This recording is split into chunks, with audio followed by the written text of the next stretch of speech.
Hey everyone, and welcome to today's Explainer. We're jumping straight into the source reports behind a really pivotal moment in the history of virtual reality, what's already being dubbed the Great XR Retreat. In early 2026, Meta made this sudden, sobering, and honestly pretty shocking decision to completely shut down several of its legacy first-party VR game studios. If you want a Quest headset, or even if you just follow the tech world, this is a massive shift in strategy, and we really need to talk about what it means. To really grasp the gravity of this, we have to look at the human impact right out of the gate. On January 13th, the news didn't drop through some polished corporate press release. It started with developers taking to social media.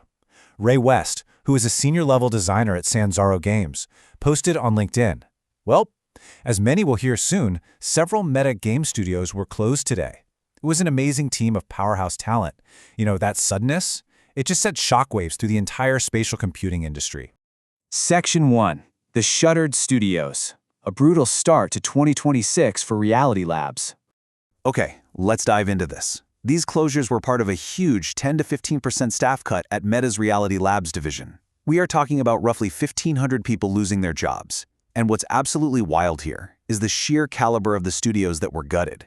These were massive pillars of Oculus Studios. First, you've got Sanzaro Games, acquired in 2020.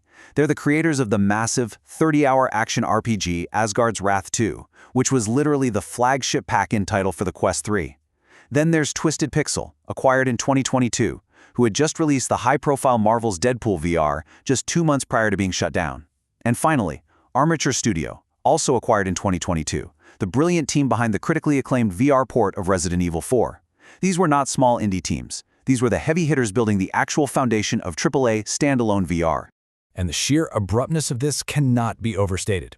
Andy Gentile, a designer at Twisted Pixel, posted on X, "I've just been laid off. It appears the entire Twisted Pixel game studio has been shut down. Sanzaro Games, too."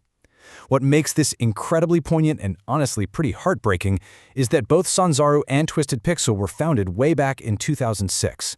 Meta shuttered these legacy studios right as they were approaching their 20th anniversaries. It was just a swift and devastating end to decades of game development history. Section 2. The Rationale. PR versus Financial Reality. So, you might be wondering, why on earth would Meta gut its premier VR studios? Well, to understand that, we have to contrast their official PR statements with the brutal financial reality that kind of forced Mark Zuckerberg's hand. Officially, Meta framed this whole thing as a strategic pivot. A spokesperson stated, "We are shifting some of our investment from Meta toward wearables to support the growth of wearables this year." And to be completely fair, the data does back this up. While Quest headset sales actually saw a decline in 2025, sales of the Ray-Ban Meta AI smart glasses tripled year over year. Consumers are very clearly gravitating toward lightweight, ambient AI glasses over the heavier, more isolating VR headsets. But the pivot to wearables, that's really only half the story. The real catalyst for this massive retreat is the financial bloodbath happening over at Reality Labs. Take a second to just let this number sink in. $19.1 billion. And this brilliantly illustrates the true scale of the problem. In fiscal year 2025 alone, Reality Labs brought in $2.2 billion in revenue, which sounds great, right?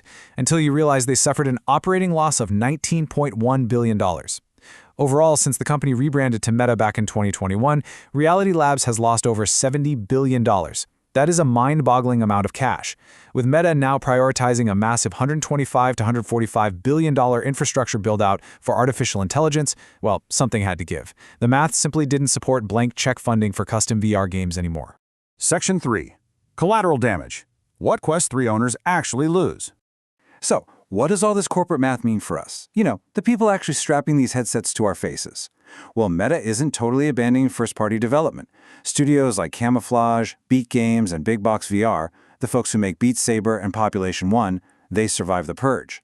But the pipeline for the future? It has been slashed. Just think about the highly anticipated blockbuster license projects that were outright canceled. We're talking a heavily rumored Harry Potter VR game and the sequel to Batman Arkham Shadow. Completely gone. The era of expecting massive, exclusive AAA experiences funded directly by Meta has abruptly ended. And the collateral damage goes way beyond just gaming. The popular VR fitness app Supernatural is halting the development of all new features. Meta is completely shutting down its enterprise collaboration app, Horizon Workrooms, on February 16, 2026. And, a huge detail here, Jason Rubin, Meta's VP of Content, who spent 12 years building Oculus Studios and acquiring these exact teams, officially exited the company. Meta is systematically dismantling its expensive first-party capabilities right across the board. Which brings us to a really critical question for the future of the whole platform. Is third-party VR enough to keep the ecosystem alive? Without Meta acting as the primary developer, who is going to step up and fill that massive creative void? Meta's new strategic playbook relies heavily on exactly that, external partners. Moving forward, their focus shifts entirely to Oculus Publishing. They're going to fund independent third-party developers rather than maintaining incredibly expensive in-house teams. Meta is transitioning from being the primary builder of the metaverse to basically just being the platform provider. Meanwhile, they're reallocating all that internal talent and hardware focus straight toward those lightweight AI glasses.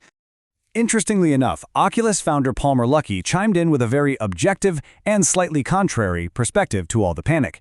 He stated that this isn't necessarily a disaster, noting that Meta still employs more VR staff than anyone else by a huge margin. He pointed out, roles working on first-party content competed directly with third-party developers. I think this is a good decision. From his pragmatic perspective, stepping back from first-party development might actually foster a healthier, more competitive, and sustainable third-party ecosystem. Section 4. The Honest Read. Assessing the Quest 3's future. So the crucial point is, where exactly does this leave us today? If you literally just bought a Quest 3 or a Quest 3S, should you be worried that your hardware is suddenly a paperweight? Well, despite the massive layoffs, Meta absolutely insists they are not abandoning the space. During their recent earnings call, Meta CFO Susan Lee was very clear. She stated, "We're building future headsets and still have optimism in the future of VR." She acknowledged they are rebalancing their portfolio because VR consumer adoption has been slower than wearables, but the hardware pipeline, at least for now, remains active. So here is the honest read. Your Quest 3 isn't suddenly obsolete. The existing library remains absolutely extensive, with years of incredible content ready to play, and third-party developers are definitely going to continue supporting a massive user base of over 20 million headsets. However, the golden era of limitless Meta-funded exclusive blockbusters, that is definitively over. The industry is recalibrating towards sustainability. Plain and simple. Studio closures always hurt, and losing talented teams like Sanzaru, Twisted Pixel, and Armature is a really heavy blow to the medium. But I want to hear from you. Were any of these closed studios or canceled games, like that rumored Harry Potter VR project, ones you were personally really looking forward to? And looking at the landscape today, what would you most want Meta to invest in next? Think about it, drop a thought in the comments, and let's keep the conversation going. Thank you so much for joining me for today's Explainer, and I will see you next time.